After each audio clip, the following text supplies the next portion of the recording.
Magandang hapon sa ating lahat at welcome sa Balatasan Beach Resort. Ito po yung kaganapan natin ngayong araw. So marami pa rin bisita na dumadagsa dito sa ating beach resort sa Balatasan. Ayan, sila po yung mga estudyante galing ng ibang lugar.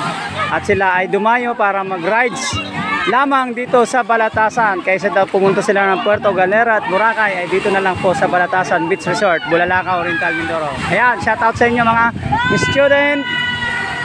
Enjoy! At ito, mga bisita nating nasa tabi, Yan. So, almost fully booked pa rin po ang ating mga floating cottages until now hanggang bukas, Pero may mga nag-cancel ka gabi na bukas sana mag-accommodate. So, pwede ho kayong makipag-coordinate sa akin ng booking mula bukas hanggang linggo, So, yan. Ito po yung ating situation ngayon sa Balatasan Beach Resort.